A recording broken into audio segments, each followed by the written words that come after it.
Hi everyone, Assalamualaikum and hello. My name is Muhammad Akif bin Ami with my metric number 2313137 and I'll be starting our presentation today. For this project, our group will be discussing an HRM issue that once caught nationwide attention in Malaysia, not because it was small, but because it highlighted what happens when HRM fails at its core. Our topic focuses on HRM practices, employee welfare, and how weak HR systems can lead to serious ethical, legal, and organizational consequences. So let's get into it. When we talk about human resource management, most people think about salaries, hiring, or maybe we call it bonus. But in reality, HRM plays a much bigger role. It ensures fairness, legal compliance, and ethical treatment of employees. When HRM is done properly, employees are protected and organizations function smoothly. But when HRM fails, the impact can be severe. In this case, poor HRM practices led to employee exploitation, unpaid wages, and even allegations involving child and forced labor, which eventually caused serious organizational breakdown. These issues occurred at Global Econ Services and Business Holdings, or better known as GISBH, which became one of the most talked about cases in Malaysia. That is why we chose this case, because it clearly shows how HRM failures don't just affect workers, but the entire organization and society. So, before we go deeper into the issue, let's first understand the organization involved. GISBH is a Malaysia-based business group. It operates across several industries including F&B, retail, agriculture, logistics, and hospitality. The company is well known for promoting an Islamic lifestyle and a community-based business model, which initially gave it a positive public image. One unique aspect of GISBH is that many of its workers come from close-knit communities and families that are closely linked to the organization itself. While this structure may seem supportive at first, it also created situations where power imbalance, lack of transparency, and weak HR oversight could occur. And as we will see later in this presentation, these conditions played a major role in the HR issues that emerged. With that background in mind, the next part of our presentation will look at who were the stakeholders affected by this HR issue and how these problems impacted different groups involved. I'll now pass it to my next group member. Next, I will continue these presentations. My name is Muhammad Adam bin Muhammad Saini with metric number 2310537. We are going to take a look at the stakeholders who are affected by these cases. So, the first stakeholder are the employees and the worker. They are the main stakeholders who are going to be affected by these cases. Workers are directly impacted through the unpaid wage, lack of formal employment contract, and absence of legal employment protections. The second stakeholder that going to be affected by these cases are the children. The children that involved in the child labor. As the investigation has been done, it raised a concerns about the involvement of minor in work-related activities. GISB has exposing them to the potential exploitations and denying them in giving a proper educations and protections. The third stakeholder that affected are the management and the owner itself. Since the GISB itself has a weak HR governance, it exposed the company leadership to a legal risk, reputational damage, and organization instability. The fourth one, who is a stakeholder that going to be affected, is the government and the regulatory authorities. Since they need to do the investigations, the labor departments and the law enforcement agency are affected, and they are need to do the investigations, enforcement actions, and legal proceedings. The fifth, which is the last but not least stakeholder who are affected, is the society and the public, which is us as the normal people. In order to company to gain a successful journey, they need to have a public trust. But because of these cases, the public trust in businesses and institutions is undermined when employment law and ethical standards are violated. Assalamualaikum, my name is Muhammad Farhan Hakim bin Muhammad Fazli, metric number 2226541.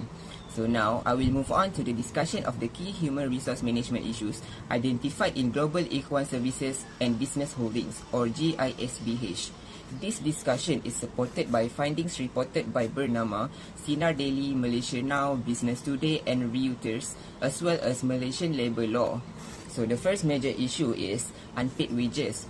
According to reports by Bernama 2024 and Sinar Daily 2024, many GISBH workers complained that they were not paid formal salaries.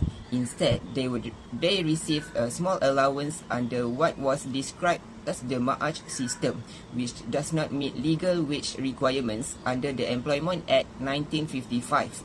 From an HRM perspective, fair and timely payment of wages is a fundamental responsibility of employers. Failure to do so violates workers' rights and directly affects employee moral, motivation and well-being. As highlighted by the Labour Department of Malaysia, unpaid wages are a serious offence and reflect weak payroll system and poor HR governance within the organisation. The second issue involved child labour and forced labour concerns. Investigations report by Malaysia Now 2024 and Reuters 2024 revealed disturbing findings involving minors and vulnerable individuals being engaged in work activities without proper legal safeguards, contracts or remuneration. Some workers were also reported to have limited freedom, raising concerns about forced labour. In human resource management, this indicates a complete failure in ethical recruitment, workforce planning and employee welfare management. Malaysian labour laws strictly prohibit child labour and forced labour, and organisations are required to protect young persons and vulnerable workers. These violations expose GISBH to severe legal action and long-term reputational damage, as highlighted by Reuters, which reported that multiple individuals linked to GISBH were charged under organised crime laws. The third issue is poor organizational management and nepotism. According to Business Today 2024, GISBH operates under a highly secretive and centralized structure, with leadership concentrated among close associates and family members. This type of management structure limits transparency and weakens internal controls. From an HRM standpoint, nepotism undermines merit-based recruitment and performance evaluation. When decisions are based on personal relationships rather than qualifications, accountability is reduced and unethical practices are more likely to occur. This explains how labour abuses were able to continue for a long period without proper internal checks. So overall, supported by findings from government-linked news agency and international sources, the HRM issues at GISBH demonstrate systemic failures in wage management, labour protection and organisational governance.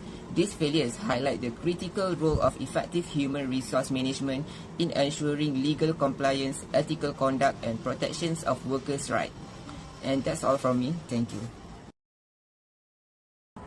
Okay, so my name is Nazrul Adli Munir, and for my part, I'm going to explain the recommendation and solutions to address the HRM issue at GISBH. So the first thing is they have to strengthen the labour law compliance. So GISBH must fully comply with Malaysian's labour law by clearly setting working hours, rest days, and also the employee rights. So regular internal reviews and external audits should be carried out to ensure these standards are followed and to reduce the legal and reputational risks. And second is implementing a proper wage system. So this is very important. So employees must be paid on time every month through cash or bank transfer. And wages should not be replaced with non-monetary benefits.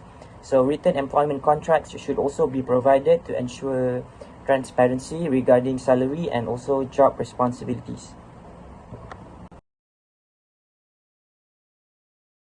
And the third point is zero tolerance for child labour. So GISBH should immediately stop involving children in any of their business operations. So all children, they must attend school full-time and also be given a proper education. So basically this is the basic human rights for children and not working. So the organisation can also cooperate with governments, agencies and NGOs to monitor compliance. This is important to protect the children's rights and to avoid serious legal and ethical violations.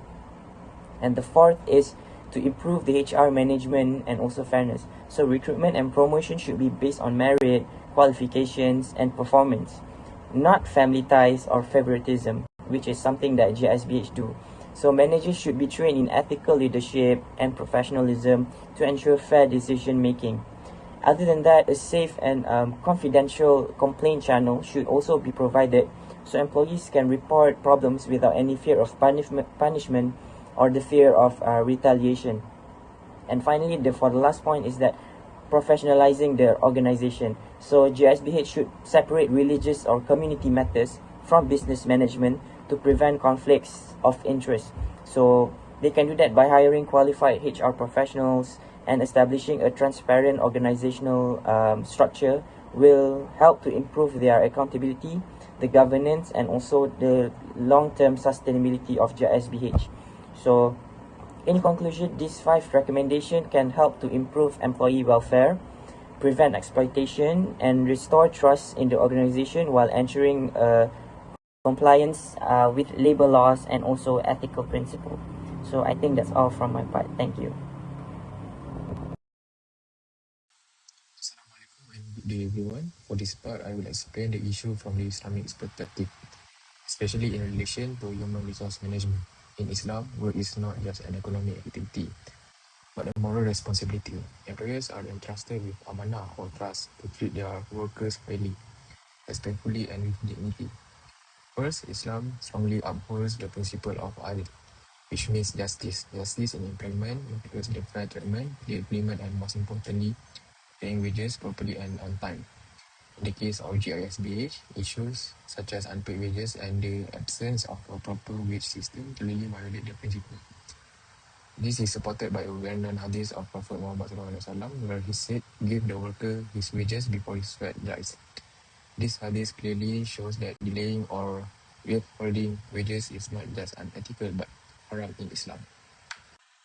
Second, Islam emphasizes amanah or trust. Leaders and employers are accountable not only to society and the law, but also to Allah. When management fails to protect workers' rights, ignores about laws, or allows exploitation, they are breaking this trust. Leadership in Islam is not about power, but about responsibility and accountability. Next is the principle of ihsan, which refers to compassion and kindness. Islam encourages employers to go beyond minimum requirement and genuinely care for workers' welfare. Practice such as forcing people to work without pay or involving children in labor show a complete absence of ihsan. From an Islamic viewpoint, child labor and forced labor are forms of zulm, meaning oppression. Islam strictly protects children's right to education, safety, and proper development.